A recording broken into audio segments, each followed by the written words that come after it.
Tengan todos ustedes saludo respectivo a esta actividad que vamos a desarrollar el día de hoy. Como autor agradezco la presencia de todos ustedes a este evento, que es la presentación de mi libro que he publicado a fines del año pasado en el Fondo Editorial de la Universidad Nacional Agraria de La Molina, universidad en la cual quien habla ya es docente desde hace poco más de 10 años y que, bueno, a pesar de sus temas, llamémosle así, científico-tecnológicos, siempre da cabida a las humanidades, a las ciencias sociales. Recordemos que por esta casa de estudios estuvieron importantes intelectuales peruanos como José María Arguedas, como Javier Sologuren, como Manuel Moreno Jimeno, entre otros grandes literatos y humanistas y bueno, ¿no?, intelectuales de diferentes especialidades. Entonces, la Universidad Agraria, en este caso en el fondo editorial de dicha casa de estudios, me dio la oportunidad de poder publicar este libro llamado El Ruiseñor de Ultramar, estudio de la vida y obra de Nicanor de la Roca de Vergallo. Para mí es toda una alegría poder realizar esta primera presentación aquí en la Casa de la Literatura Peruana. Ya he tenido la oportunidad de realizar aquí diferentes eventos, presentaciones, conferencias, y siempre es un gusto, aunque ya saben, ¿no?, que de vez en cuando el tren nos hace hacer pequeñas pausas, ¿no?, también cuando pasa, ¿no? Entonces, quisiera presentar a mis comentaristas a la presentación de este libro. Para mí también es una gran alegría tener junto a mí en esta mesa no solamente a dos importantes docentes, universitarios, investigadores, sino especialmente dos grandes amigos que he tenido la oportunidad de cosechar en estos años, en el ámbito de los estudios, en el ámbito laboral, ¿no? Y uno en la literatura consigue muy grandes amistades, ¿no? Y yo en ese sentido quisiera también agradecer tanto a Fernando Silva como a Eduardo Lino su presentación para compartir la mesa hoy con quien habla. Entonces, quisiera darle la palabra a Fernando Silva Guerrero. Voy a leer una información acerca de su trayectoria. Fernando Silva Guerrero es magíster en literatura hispanoamericana por la Pontificia Universidad Católica del Perú. Se graduó con una tesis sobre la obra de Francisco Javier Clavijero. Es docente de la Facultad de Ciencias Humanas de la Universidad Peruana de Ciencias Aplicadas, en la especialidad de francés en la carrera de traducción e interpretación. Ha publicado artículos de investigación en diferentes revistas especializadas, como por ejemplo la revista Lexis de la Universidad Católica. Fernando, te doy la palabra. Muchas gracias, Jim.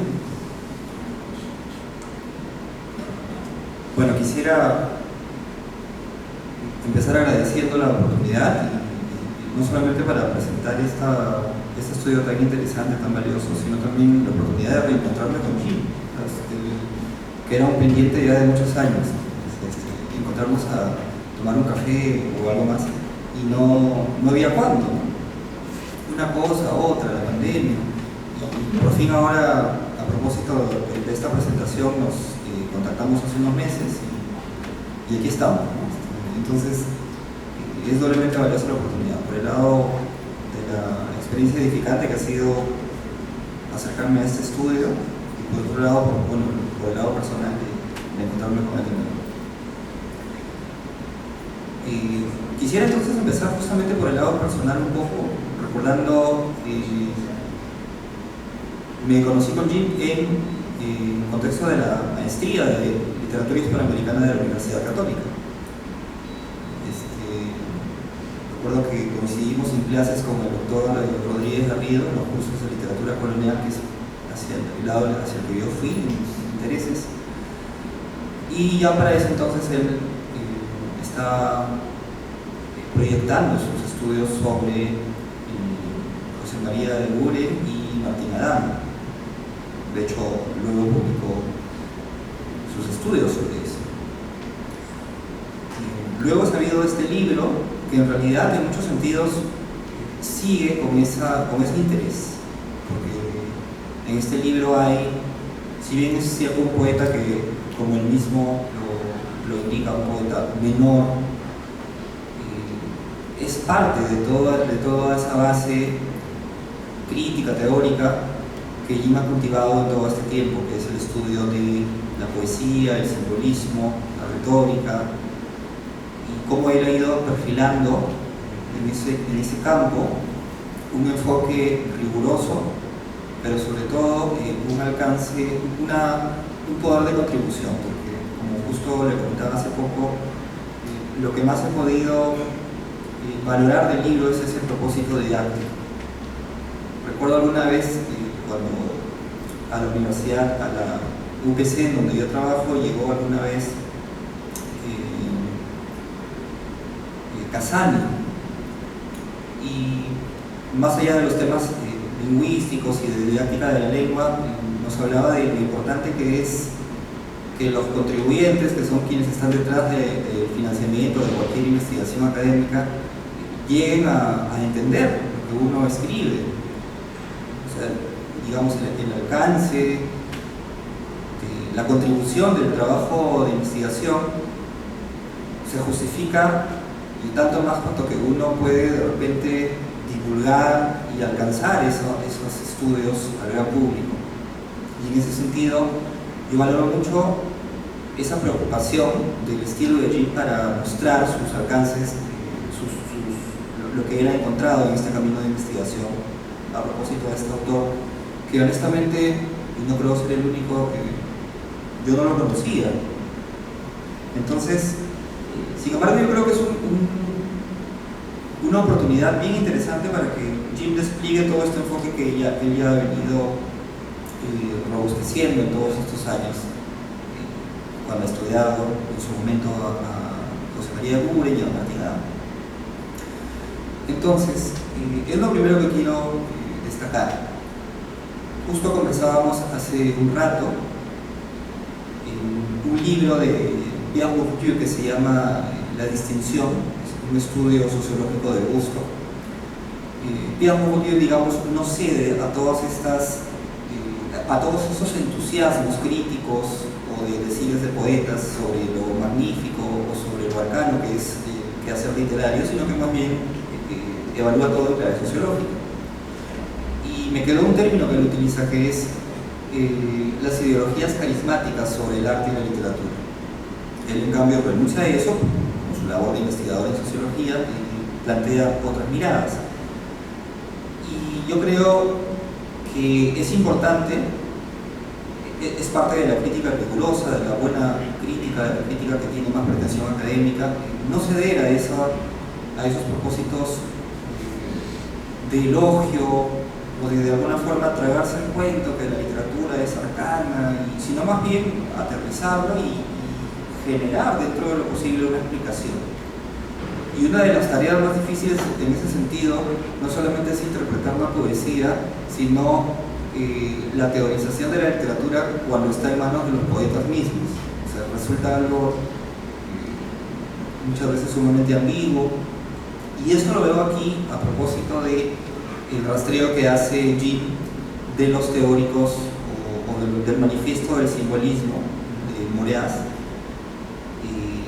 que es, digamos, una pieza fundacional de lo que sería el simbolismo. Y es curioso porque en el ámbito de la didáctica de la literatura, que suele ser muy reduccionista o a veces caer en la tentación de clasificaciones que si bien es cierto, son más divulgables, al mismo tiempo pueden ser más reductoras, más traicionar un poco la esencia de los fenómenos que se estudian en el ánimo de alcanzarla a un público no especializado. Uno de los episodios más gaseosos y más difíciles de determinar es precisamente qué es el simbolismo, quiénes son simbolistas, en qué consiste eso. Y lo que me gusta, y se lo he dicho a Jim, es que se pone del lado del lector a ese respecto, porque él dice, bueno, vamos a leer lo que dice Mallarmé, vamos a leer lo que dice Moreas, y vamos a intentar establecer algunos puntos. Yo le digo, me gusta que te pones del lado del lector en ese sentido. Entonces, eso yo lo veo antes de llegar propiamente al estudio de la obra misma de este Ruiseñor de Altamar. Yo lo que le destaco mucho a este libro es esta revisión que se hace de la historia y de la teorización del simbolismo, de paso también del parnasianismo, porque hace un intento de dejar en claro algunas cosas sin recurrir a reduccionismos. Entonces, digamos, en ese sentido el simbolismo, según lo plantea aquí Jim, tiene como elemento central lo que en francés es la suggestion, ¿no? En algún momento se alterna la traducción como sugestión, pero sobre todo como sugerencia, que me parece la palabra clave. Entonces la sugerencia tiene que ver justamente con rehuir de esta concepción en la que simplemente la literatura, como cualquier otro acto de lenguaje, es mimética, es referencial. Y en ese sentido, me parece que empezar por ahí es necesario para entender la propuesta, no de repente de propiamente una escuela, sino de, como lo dice el mismo Jim aquí, de aquellos poemas simbolistas. Si resulta difícil decir quiénes son simbolistas, cuándo empieza, cuándo acaba, más bien sí se puede hablar de qué poemas son simbolistas, qué poemas de Mallarmé podrían caracterizarse como simbolistas, qué poemas de Moreas, etc. Entonces, esta característica de la sugestión, de la sugerencia, tiene que ver precisamente con el símbolo, y en ese sentido es necesario aterrizar un poco en la teoría del símbolo, y en ese sentido ya no se puede partir a esas alturas, después de todo, y eso está en otro estudio que Jim hace sobre la poesía de Martín Adán, de esta visión en general de los tropos, o de la metáfora, o del símbolo, básicamente como cambiar un significante por otro para aludir a un mismo significado, puesto que en cada relación entre significante y significado se genera otra forma de entender el mundo. Y ese es un enfoque que Jim en su momento ha desarrollado bastante, que tiene que ver con la retórica de Arduini y otros autores, desde la cual se plantea que la retórica no solamente corresponde a ese momento del trabajo verbal en el que uno busca decorar el discurso, sino que los tropos, las figuras que se clasifican normalmente como semánticas, muchas veces están desde la intelectio, ¿no? desde ese momento mismo de concebir cómo representar el mundo, ya uno recurre a la metáfora, uno recurre a la metonimia. Y esto es necesario porque es un enfoque más actual de la retórica, ya no desde la fase de la elocutio, es decir, de cómo disponer del material verbal y embellecerlo para que sea más efectivo, sino desde la misma concepción de la realidad. Entonces, traigo a colación esto porque en el caso de los poetas simbolistas, o del trabajo, digamos, que podría reconocerse como simbolista, yo me animo a ver un precedente de toda esta teorización, pero obviamente en los decires de poetas, en los manifiestos de poetas de aquel momento, que tiene que ver con justamente ir más allá de lo puramente referencial o mimético, y más bien ver cómo experiencias contingentes, particulares, precisas, determinadas, pueden más bien dar paso, por medio de los tropos y del símbolo, a esos significados que son más permanentes, que son más universales. Y en ese sentido, los simbolistas plantean esa tarea de la poesía, es decir, voy a hablarte de mi tristeza y de mi soledad, pero no voy a decirte en el sentido más lato que estoy triste, estoy solo, sino de repente voy a utilizar algunos tropos. Y aquí, digamos, es importante porque la efectividad, si bien es cierto, hay ambigüedad, hay algo de oscuridad en la transmisión del sentido, la efectividad del poema tiene que de todas formas apelar a un sentido profundo que, si bien es cierto en el caso particular de cada poeta se manifiesta con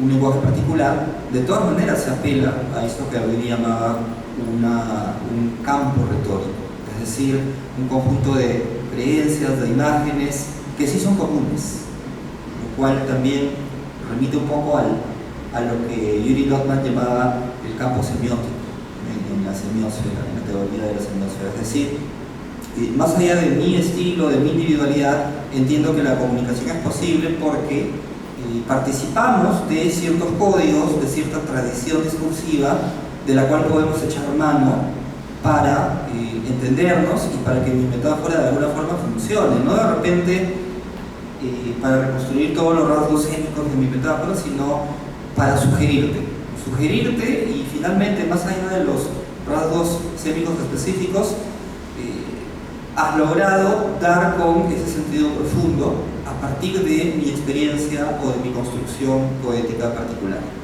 Entonces, la sugerencia en ese sentido la instaura desde el manifiesto del simbolismo de Moreras, y luego pues viene con los demás autores, o más bien, una vez más, con determinados poemas que entran en esa caracterización y que justamente apelan a el potencial simbólico de ciertas escenas referidas a la naturaleza, a lo cotidiano tal vez, pero apelando a ese sentido más profundo, a algo que tal vez no pueda terminar de definirse, pero a partir de un manejo efectivo de esa doxa, de ese campo retórico, yo puedo sugerirte algo, pero siempre tomando en cuenta que esa sugerencia no deje de tener cierta efectividad. En ese sentido, no creo que haya poéticas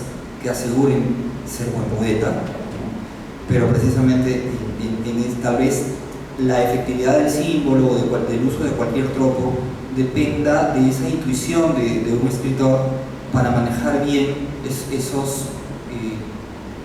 esos insumos del campo retórico, es decir, de esas imágenes, de esos elementos culturales que hay entre el poeta y los lectores. Entonces, todo esto me venía a la mente mientras leía la parte en la que Gino en su libro repasa el cartesianismo, el simbolismo, y digamos, es la parte, creo, más contributiva del libro, en el sentido de que si uno quiere acercarse a este tema literario, puede consultar estos primeros capítulos del libro.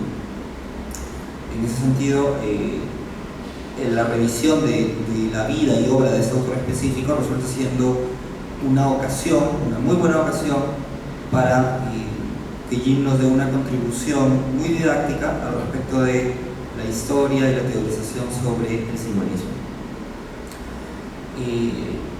Ya un aspecto tal vez un poquito más específico y que tal vez requiera de un poquito más de especialización es cuando Jim plantea el aspecto de la diferencia entre el verbo liberado, o sea, el verso, traduzcámoslo así, liberado, y el verbo libre, es decir, el verso libre, que es como una transición, un camino en la contribución de los simbolistas para pasar de la métrica tan arraigada de la poesía francesa del siglo XIX, cambiar de moldes métricos más flexibles y finalmente terminar en el verso libre, ¿no? Sin embargo, aquí por ejemplo Jim tiene que hacer revisiones de conteo silábico, de reglas de la métrica francesa que son distintas a las de la métrica española, y ahí definitivamente el libro requiere tal vez un saber previo y tal vez apunta a un público un poquito más especializado. Entonces, ahí hay una contribución a otro nivel. Finalmente, cuando ya Jim habla de la obra propia de este autor peruano, de ascendencia italiana, y que vive en Francia, también es una ocasión para que revise un poco la crítica y la historia del género del yarabí, en lo cual me parece también que hay una revisión muy amena de lo que han dicho los estudiosos sobre este género, y finalmente cómo es que lo termina aplicando el autor que Jim estudia. Entonces, aquí también, una vez más, el libro me resulta muy ameno y de un gran aporte, para que de repente alguien, a propósito de este autor, termine revisando lo que es el yarabí, así como en las primeras páginas uno termina actualizando lo que es el simbolismo, el parnasianismo. Y bueno, eso es en cuanto a mi valoración de este libro de Jim.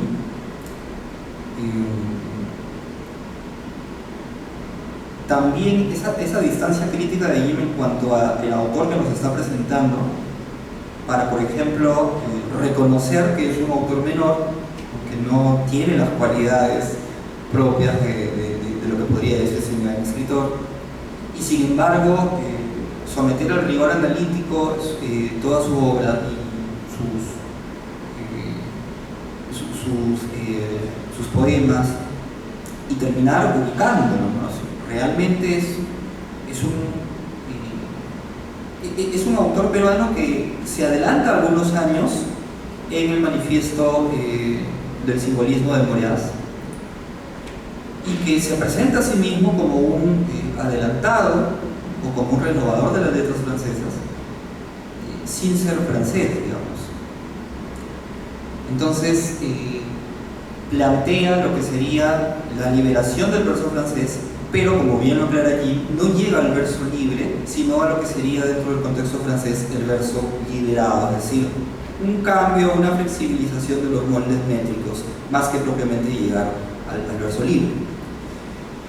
Entonces, es interesante y resulta muy curioso ver cómo la revisión de Jim nos hace ver cómo este autor periférico, extranjero en las letras francesas, intenta hacer una contribución a la poesía francesa, y con una objetividad también que yo elogio. Jim termina evaluando qué tanto contribuyó, qué tanto su teorización realmente coincide con lo que pasaba en este episodio de la poesía en francés. Entonces, por las cosas que he expuesto, la verdad que para mí ha sido un placer y un episodio edificante de mis consultas haber leído este libro de Jim, y espero que ustedes también puedan consultarlo.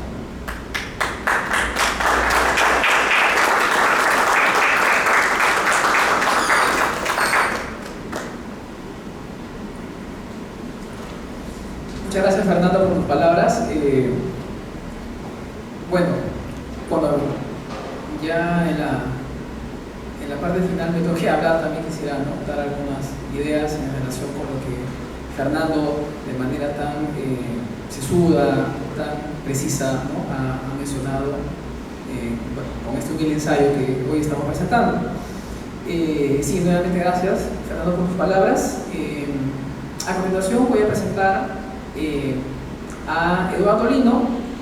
Eduardo Lino es profesor, es académico, y también hemos tenido la oportunidad de compartir, ¿no?, experiencias en el ámbito laboral, en el ámbito académico, sanmarquino, ¿no?, con quien habla y con, ¿no?, algunos de los presentes. Y bueno, voy a leer su su breve hoja de vida. Él es doctor en literatura peruana y latinoamericana por la Universidad San Marcos.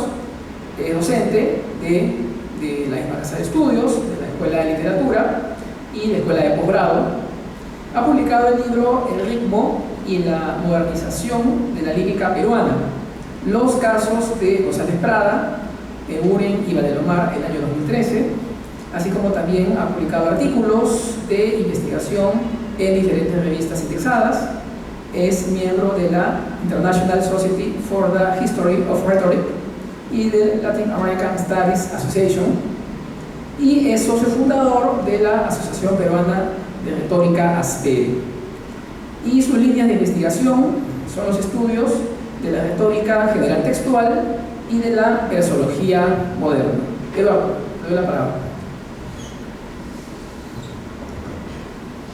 Quiero en primer lugar agradecer a Gin Anchante Arias por su generosa invitación para presentar su más reciente libro, El Ruiseñor de Ultramar, estudio de la vida y obra de Nicanor de la Roca de Vergalo. En segundo lugar, quiero saludar a Fernando Silva Guerrero, quien me acompaña en esta mesa de presentación. También a la Casa de la Literatura por recibirnos en sus instalaciones. Y por supuesto, al público que nos acompaña en esta noche. En el marco de la investigación literaria, los aportes tienden a concentrarse en la exhaustiva revisión de la bibliografía crítica sobre la escritura creativa de un determinado autor, movimiento o generación, así como también en la interpretación y análisis de los textos más representativos del corpus literario. Y también, pero acaso en menor medida, en el rescate de los autores poco o casi nada conocidos. Es este el afortunado caso del libro de Gin Anchante Arias, quien con esta publicación realiza un importante aporte a las letras peruanas, por supuesto con la visibilización de Nicanor de la Roca de Vergalo. El libro de Gin Anchante nos conduce por tres grandes ejes. En el primero se realiza el rastreo biográfico, en el que de una manera didáctica, tal cual apuntaba Fernando, y completa, nos sumerge en las idas y venidas del escritor, sobre todo en su progresivo olvido por parte de la crítica y en especial de las historias literarias peruanas. También, ¿por qué no plantearlo así? Es el caso de un migrante que va de pronto a tierras francesas a incursionar o abrirse un camino en un canon literario francés muy difícil, por supuesto, de penetrar. El segundo eje desarrolla una medular contextualización de la obra de Roca de Vergalo, al insertarlo en el campo literario francés del último tercio del siglo XIX. Es, a todas luces, sumamente esclarecedor la capacidad del profesor Anchante para introducirnos a la situación del parnasianismo y del simbolismo, y por supuesto el papel que jugó el escritor peruano en dichos movimientos. Asimismo, Anchante Arias grafica con didactismo y sencillez la complejidad de las innovaciones formales con las que opera o trabaja Roca de Vergalo, específicamente con relación al verso francés y de manera especial con el verso liberado. Es importante destacar de este eje el profundo conocimiento del profesor Anchante con relación a uno de los temas centrales de la literatura francesa, es decir, me refiero al surgimiento del verso libre, cuya práctica modeló y determinó gran parte del desarrollo de la poesía en Occidente. El tercer eje aborda en el examen realizado por Gina Anchante, y ya lo comentaba el profesor Fernando, el estudio del yarabí, escrito por Roca de Vergallo, pero escrito en francés.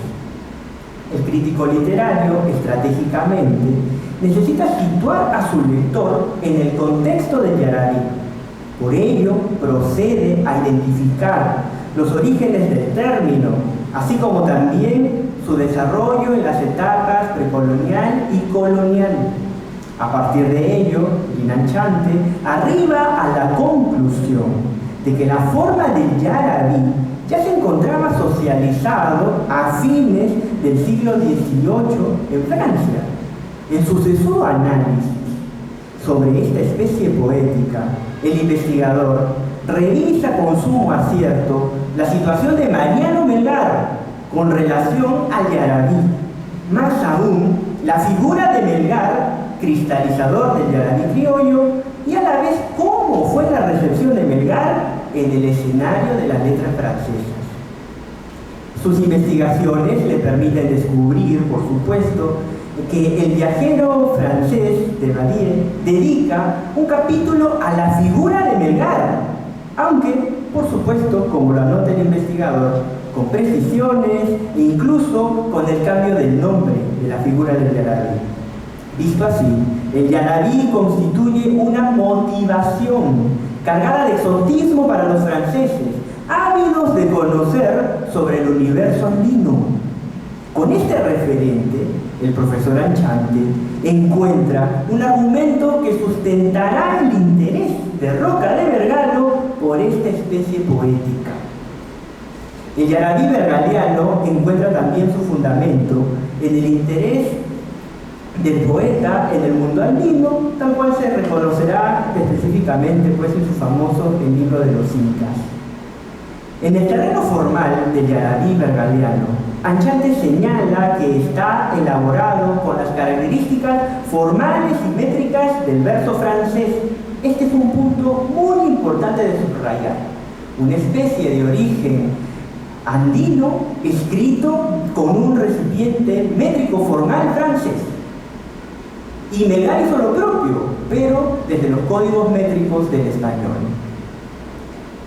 Realidad en la que el profesor Anchante observa una tensión entre la forma y el contenido, vale decir, entre el plano estructural y la temática que se va a presentar.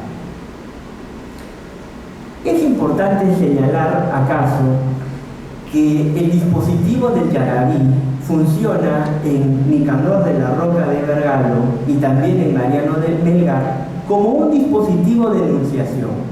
Vale decir que esta especie poética, el yarabí, entra en diferentes contextos de enunciación y realidades poéticas que permite impactar de diferentes maneras al lector.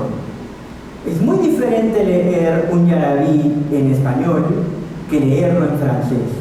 Y las repercusiones de la recepción con relación a esta forma poética tiene no solo impactos estéticos, sino también políticos o estratégicos cuando un escritor decide abrazar formas poéticas que provienen de otras tradiciones. Entre los tantos aportes del libro de Gina Anchante Arias, quiero destacar aquel que consiste en ofrecer al lector la traducción de los yarabíes de Roca de Vergallo. Este notable esfuerzo permite al lector general tener un contacto mayor, acaso, con los versos de un poeta que fue olvidado por la tradición. Sin duda, la traducción de los poemas al castellano despertará, considero, un interés creciente por Nicanor de la Roca de Vergallo y acaso posibilite el desarrollo de futuros estudios sobre su obra. Finalmente, el libro de Gina Anchante salda una deuda de más de 100 años de las letras peruanas con Nicanor de la Roca de Vergallo. Muchas gracias.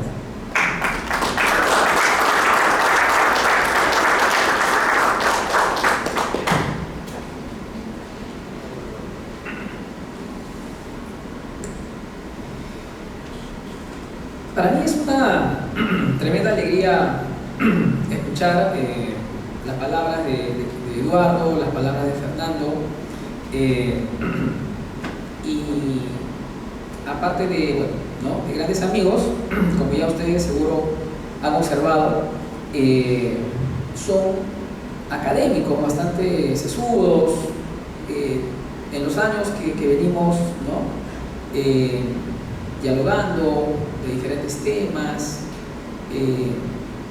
su interés, su búsqueda por documentarse siempre, por buscar fuentes primarias, fuentes secundarias, fuentes terciarias en la investigación, es algo que a uno, bueno, ¿no?, que está metido siempre, ¿no?, en el mundo de los libros, genera bastante goce. Conversar con Eduardo, conversar con Fernando, siempre a uno lo enriquece como persona, lo enriquece como académico. Y bueno, si es que, digamos, alguna virtud creo que hoy, ¿no?, tiene esta presentación, es, por mi parte, es haber elegido, ¿no?, haberlos elegido como comentaristas de mi libro. Nuevamente yo les agradezco sus palabras, y ahora más bien yo quisiera un poquito también comentar un poco, sobre todo, cómo se originó este libro. Y bueno, ¿no?, ya ustedes me conocen, no tengo, ¿no?, que leer mi hoja de vida. Bueno, ya saben que todo está en internet, ¿no?, en LinkedIn, ¿no? Bueno, así que bueno, no hay problema en ese sentido. Y también, bueno, está obviamente también en el libro, así que también, ¿no?, quizá es un argumento más para que lo puedan comprar, ¿no? Bien, entonces, sí, yo quisiera hablarles un poco acerca de cómo surge este libro, ¿no? Como yo lo señalo aquí, el origen de todo está en mi tesis de doctorado. Yo estudié un doctorado en Bordeaux, en Burdeos, en Francia, y ya en la maestría, como dijo Fernando, que somos compañeros de la maestría en la Católica, yo ya había elaborado una investigación sobre José María Eguren, que para los que no me conocen, es uno de mis poetas preferidos, ¿no? Es uno de los poetas que más leo, quizá de los que más he investigado, ¿no? He publicado un libro y algunos artículos, una antología también. Tuve la oportunidad de publicar una antología de la poesía de Eguren. Entonces, definitivamente yo quería continuar investigando el tema del simbolismo de la poesía peruana, y obviamente siempre el referente pues es Francia. Entonces, uno de mis sueños en esa época, cuando era joven, era de viajar a Francia, ¿no? Viajar a Francia, estudiar doctorado en Francia, y bueno, tuve la suerte de cristalizar ese sueño. Entonces presenté un proyecto sobre la poesía de Eguren, el simbolismo de Eguren y la literatura francesa, y bueno, la directora de mi proyecto de tesis, la doctora Isabel Tozán, de manera bastante pertinente observó que el tema estaba bien, pero era un poco corto, me decía ella, ¿no? Y ahí un poco yo les cuento, ¿no? Seguro algunos quizás no lo saben, otros sí, que en Francia en particular, y creo que en Europa en general, ha habido, y en parte sigue habiendo, la tradición de escribir tesis de doctorado enormes, ¿no? Grandes, de muchas páginas. Incluso les cuento como una anécdota que cuando estuve investigando en la universidad, en la biblioteca de la Universidad de Bordeaux, llegué a encontrar una tesis sobre Manuel González Prada que tenía 1400 páginas, por ejemplo, ¿ya? Entonces ya con eso creo que les doy una idea, ¿no?, de lo que estamos hablando, ¿no? Las famosas tesis d'État, ¿no?, tesis de Estado, de las que hablaba antes, ¿verdad? En España, en Francia, ¿no? Había, y en parte todavía creo que, ¿no?, se mantiene dicha tradición, al menos en el ámbito de las ciencias humanas, ciencias sociales. Bueno, entonces sí, pues ella me dijo, no, señora Chante, usted tiene que ampliar el corpus de su investigación, y ahí es cuando ella me sugiere investigar a otros escritores que, digamos, en mayor o menor medida también se vinculan con este proceso que denominamos el simbolismo en el Perú. Y ahí es donde incluyo, por ejemplo, ¿no?, un perfil de la poesía de Manuel González Prada, nuestro gran poeta peruano, y de Nicanor de la Roca Vergallo. Entonces, al igual que, como comentaron Eduardo y Fernando, en ese momento también para mí fue la primera vez. Yo creo que ya alguna vez había leído su nombre en alguna antología por ahí, creo que de Toro Montal, no recuerdo bien, ¿sí? Recuerdo haber leído el nombre de Nicanor de la Roca. Y bueno, ya ustedes saben, la clásica, ¿no? Entonces, después de la reunión que tuve con mi directora, lo primero que hice fue buscar en Google, pues, ¿no? El nombre, ¿no? Nicanor Roca Vergallo, ¿no? Y recuerdo que lo único que me salió fue el nombre de una calle que queda entre Magdalena con San Isidro. Entonces, de vuelta a Lima, lo primero que hice fue pues ir a buscar, ¿no? Había un poco más de tiempo en esa época. Fui a buscar la calle, ahí estaba el nombre, ¿verdad? Una calle, ¿no? Una calle tranquila, ¿no? Y luego pues ya comencé a buscar bibliografía sobre este autor, y lo primero que llegó a mis manos es el libro de Estuardo Núñez, Las letras de Francia y del Perú, que no sé si ustedes lo conocen. Si no lo han leído, se los recomiendo, es un hermoso libro de Estuardo Núñez. Entonces, en ese libro, Núñez dedica un capítulo a la Roca de Vergallo, ¿no? Y ese capítulo fue para mí muy iluminador, ¿no? Porque yo realmente no me había imaginado que existía un escritor que había tenido pues una biografía tan interesante, ¿no? Tan, ¿cómo llamarlo?, ¿no? Alucinante en cierta medida. Bueno, de hecho hay algunos casos en la literatura peruana. Ustedes conocen, por ejemplo, la biografía de Chocano, por ejemplo, ¿no? Chocano, más atrás, por ejemplo, pensemos en este autor peruano español, Pablo de Olavide, ¿no? Y tantas historias, tantas aventuras en América, en Europa. Entonces, en el caso de la Roca de Vergallo, por ejemplo, les cuento, esto lo investigó aquí en el libro, está un suceso que me llamó mucho la atención, ¿no? Que un grupo de escritores franceses encabezados por Victor Hugo, nada menos, y por Stéphane Mallarmé, el príncipe de los poetas, como se conocía en Francia, habían escrito una carta dirigida al Congreso del Perú pidiendo que se le otorgue una subvención al peruano Nicanor de la Roca Vergallo. Él, en todo caso, también señala en su biografía, luchó en el combate de 2 de mayo, y bueno, ¿no? Como decían los autores franceses en la carta, difundía en Francia la cultura peruana, el arte peruano. Esa carta existe. De hecho, aquí en mi libro yo pongo el link donde ustedes lo pueden encontrar, porque está digitalizado en el archivo del Congreso, ¿ya?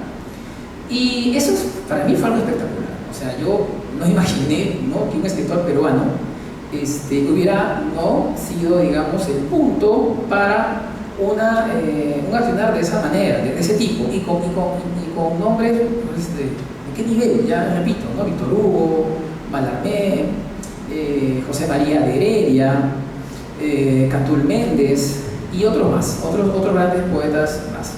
Entonces, bueno, seguí investigando aquí en Lima. Luego cuando regresé a Francia, tuve la oportunidad de visitar la Biblioteca Nacional de Francia. Ya se imaginarán, es una de las mega bibliotecas del mundo, ¿no? Es una experiencia enriquecedora poder investigar en un lugar como ese. Y ahí encontré una revista en la que Roca publicaba en esa época, que se llama Le Réveil Tunisien, que se puede traducir como El sueño tunecino, ¿ya?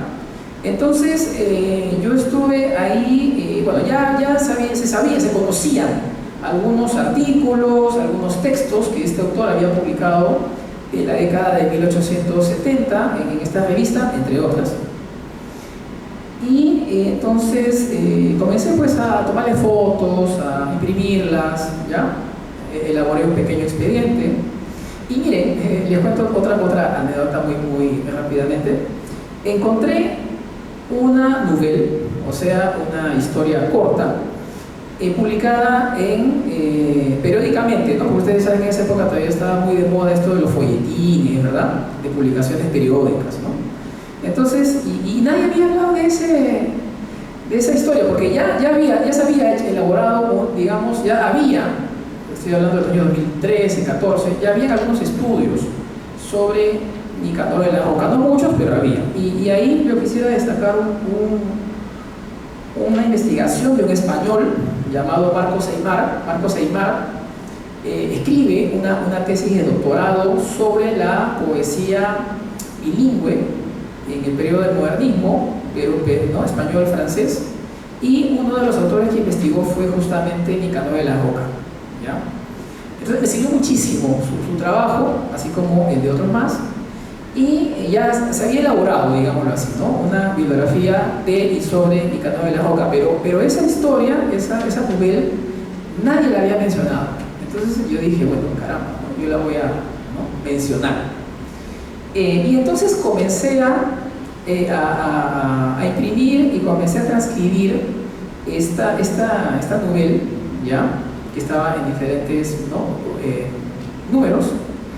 Pero la mala suerte fue que en la BNF, ¿no?, en la Biblioteca Nacional de Francia, no estaban todos los números. O sea, había algunos números, se pasaban, no recuerdo ahorita ya la fecha, pero imagínense, ¿no? Pónganse, se pasaba de la segunda semana de agosto a la primera de octubre, algo así. O sea, no había varios números, no había. Y cuando yo pregunté, me dijeron que no estaba digitalizado, que no se encuentra, solamente está lo que usted está viendo, nada más. Entonces, no pude terminar de transcribir toda la historia porque no estaban los números de la parte final, digamos. Y, bueno, en ese momento yo pensé, si la revista se llamaba La Rebelle Tunisienne, y de hecho sí, ¿no?, llegué a indagar de que efectivamente era digamos, de Túnez, ¿no? Había, digamos, un vínculo. Ustedes saben que Túnez fue colonia de Francia.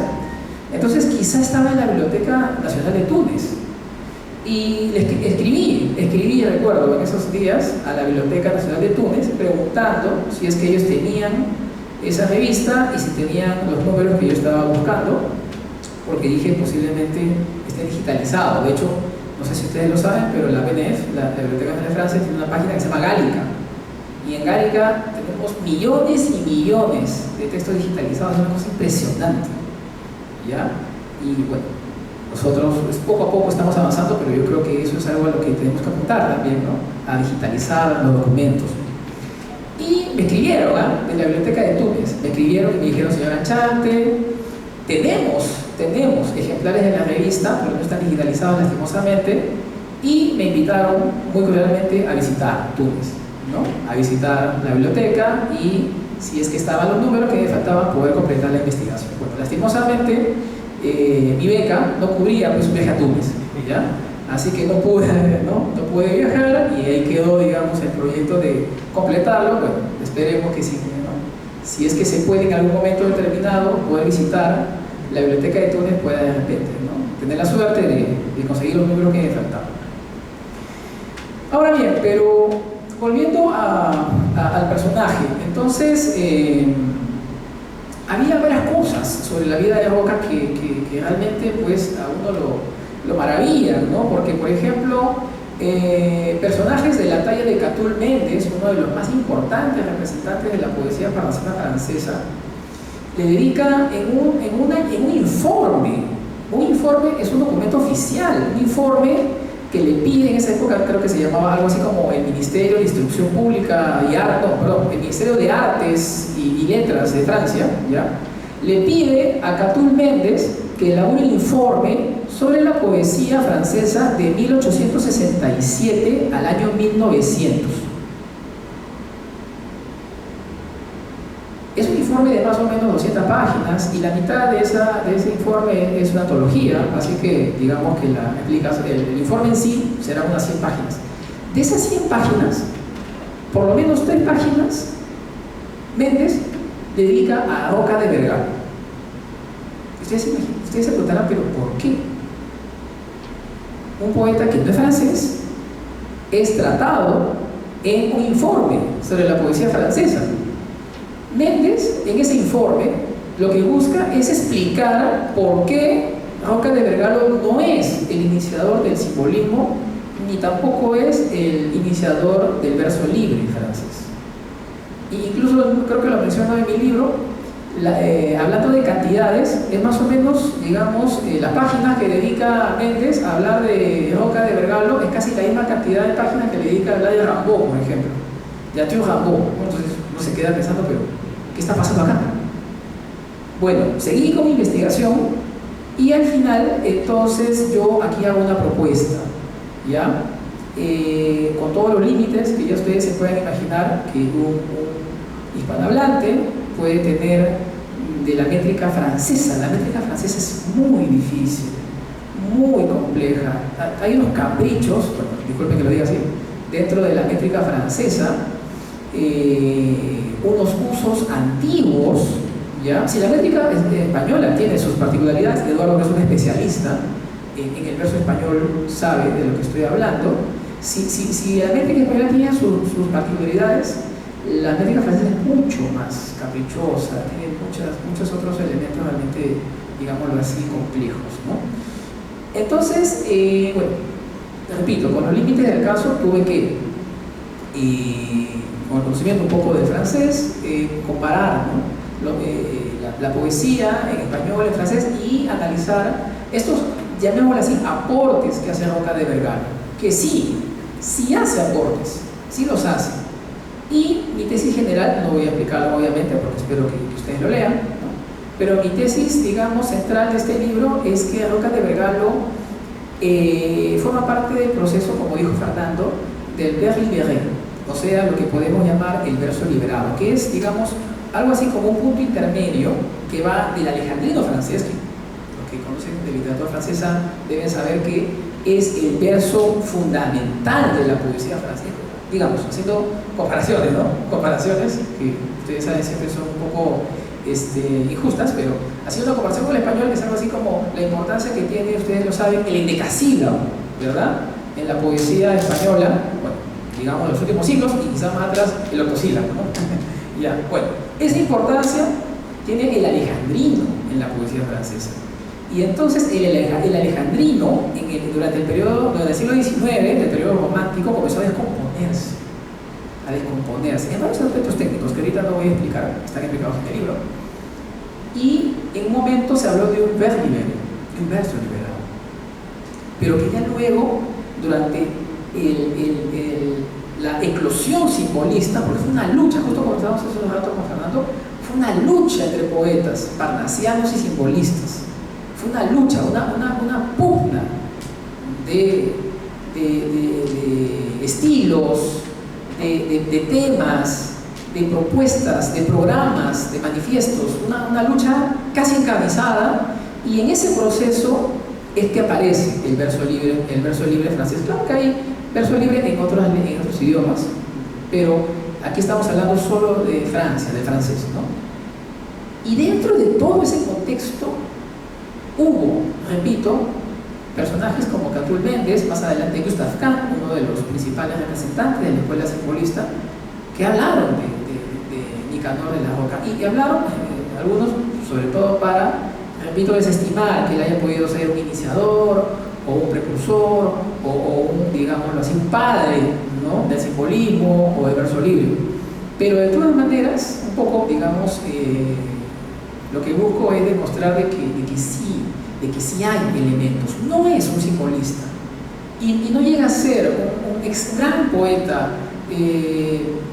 Ustedes saben que en el Perú tenemos la suerte de contar con poetas de una enorme calidad, como César Vallejo, como Martín Ahán, como Jorge Eduardo Eyelson y otros más.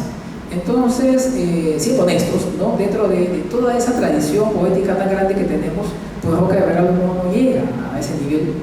Y sin embargo, en su momento, no solamente tuvo una gran influencia, sino que también fue reconocido por intelectuales peruanos, franceses y de otros países.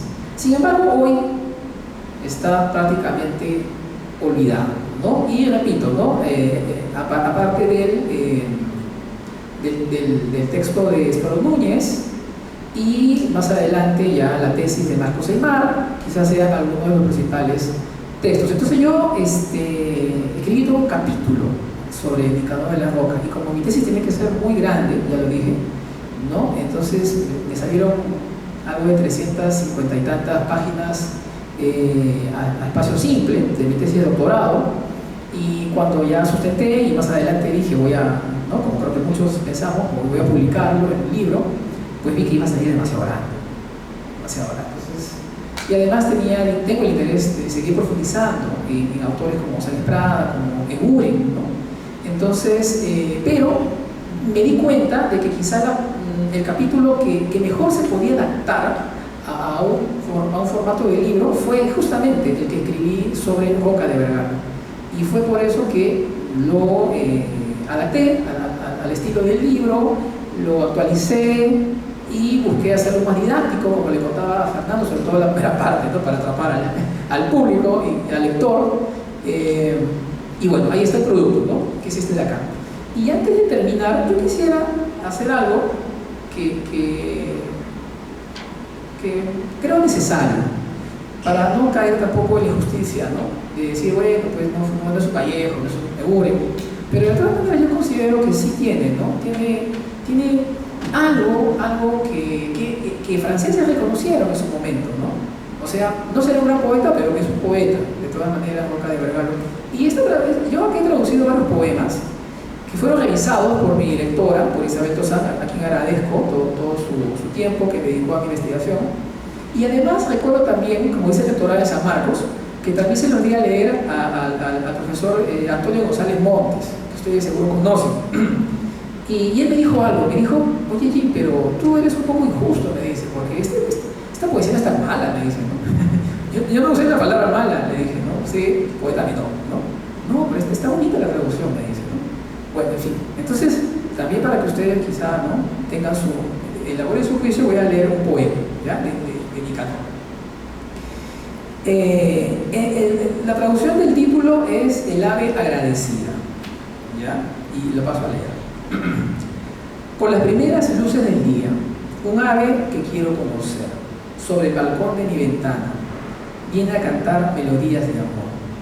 El cielo es azul, el alba es bermeja, y el divino y pequeño gorrión come mi pan y bebe mi agua. En ese momento dormito, estoy dormitando, pero me digo, pues aún lo escucho, sobre mi balcón, que venga todavía a comer mi pan, a celebrar la aurora, que sea feliz en la primavera. Pero los días bellos transcurren tan rápido y el pan recién horneado es raro aquí. Entonces el ave canta, gracias, y su canción me duerme enseguida. A mí me parece un poema bonito, dentro de toda esta onda del romanticismo, ¿no? Luego ya en ámbito hispanohablante del modernismo, ¿no? Me parece un poema bastante de imágenes bastante bellas. Quisiera terminar agradeciendo nuevamente a mis amigos, a Fernando y a Eduardo por sus elogiosas palabras. Quisiera agradecerles a ustedes por estar aquí. A la mayoría de ustedes conozco, puedo incluso decir que, ¿no? Nos une una amistad de años. Yo les agradezco por estar aquí. Es difícil, ¿no? Martes en la noche, ¿no? Venir al centro de Lima. Y bueno, quisiera agradecer otra vez a la Casa de la Literatura Peruana. Siempre tiene las puertas abiertas para todo lo que significa cultura, arte, literatura. Quisiera agradecer también al Fondo Editorial de la Universidad Nacional Agraria de La Molina, al profesor José Carlos Vilcapoma, director del Fondo Editorial, por también haberme apoyado en este proyecto. Y bueno, los invito a leer mi libro, espero sea de su agrado, y yo creo que ha sido un humilde objetivo tratar de cubrir, ¿no? Un vacío que había. Obviamente no va a quedar aquí, hay mucho más que se puede investigar sobre Roca, y tenemos a otros autores, muchos autores que también están, digamos, casi olvidados, y yo creo que en ese sentido, ¿no? Hay mucho por hacer, ¿no? Así es. Bueno, entonces los invito, ¿no?, a que lean mi libro, ya saben, lo están vendiendo en la parte de atrás, y también seguro más adelante vamos a encontrarnos aquí, en otros lugares, virtualmente, porque ustedes saben que también ahora, ¿no?, también están las conferencias, las presentaciones virtuales, pero siempre adelante va la literatura, ante todo. Muchas gracias.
Ya. No, bueno.